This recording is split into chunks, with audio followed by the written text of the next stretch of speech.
I am prepping a little bit for the upcoming outdoor season, as there is probably like the first proper summer weekend in Sweden right now. And while doing this, I realized I have made a bit of a stupid mistake that I feel like everyone is making every now and then. And it is that I have been packing up my sleeping bags in these compression bags and completely forgot to take them out to make the loft become actually lofty during the winter time. So, as you probably know, most sleeping bags come with a very large bag like this, which is to be used for storage. I have slightly limited amounts of storage, which also adds to the fact that I didn't want to take up too much space, but now when I packed up the sleeping bags from the compression bags, I realized that that was not the best idea. This is my Western Mountaineering Caribou MF, and I actually think this one is not too bad. Now I had it laying in the wardrobe for some time, and it looks like it actually came back to quite a fluffy state. It was packed in this guy, which is a Granite Gear extra small compression bag. And yeah, it seems to be at a decent state. The worst part though is this one, which is the Nordisk Fever Ultralight. Extremely lightweight, and this has now been unpacked for I think almost 2 weeks, and it's not really come back to its original really fluffy state.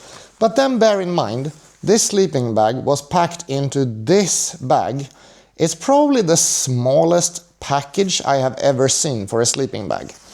So it's quite wrinkly and not back to its fluffy state. Now the thing that you can do to get as much loft back as possible in a sleeping bag is to tumble dry it on as low heat as possible with some tennis balls to be able to kind of massage back the loft, I guess, in the process. And my assumption for this is that it actually needs to accept tumble drying for this to be a safe process. I don't find the instructions on the Nordisk, but here it says very clearly: hand wash in lukewarm water with mild soap, rinse thoroughly, tumble dry at medium to low heat, dry until all lumps are gone.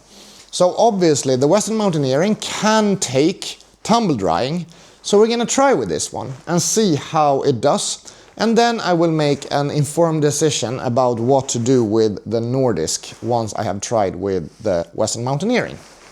Nothing else in the dryer.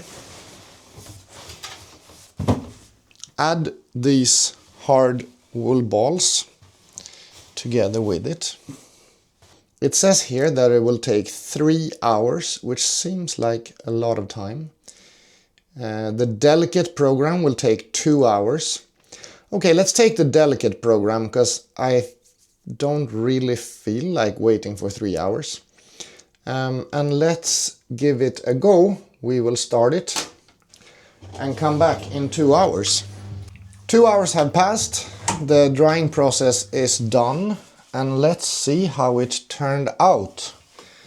We have my 3 dry balls, and these I have ordered from the SAS shop. They are wool dryer balls.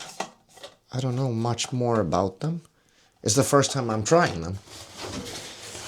And then this definitely worked a charm. So very nice to see. This is basically the level that the sleeping bag was at when I bought it. So this is so nice to see. Oh, little sleeping bag is really back to its original fluffy state. And I have had this sleeping bag for ages, so it's really nice to be able to use it in a proper state and not in that tucked away, compressed state that it was before. So that was a great success.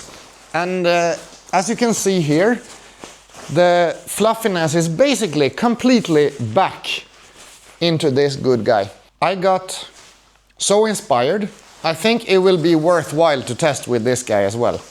I think it can handle it. I'm gonna quickly Google just to see that this can handle getting medium or low heat drying. And we will have another test subject and see how this works again. The care instructions on the Nordisk Fever Ultralight clearly states that it can take medium heat, and it recommends to tumble dry with these kinds of balls. So I will start this process once again and we will see if it works out again. And we are ready to check the results. And look, this one is also back to its very fluffy and nice state. Just the way it was when I bought it. Drying sleeping bags that have been put in a stuff sack for too long, together with some tennis balls or those wool dryer balls, does work to make the sleeping bags come back to their life, to their original state.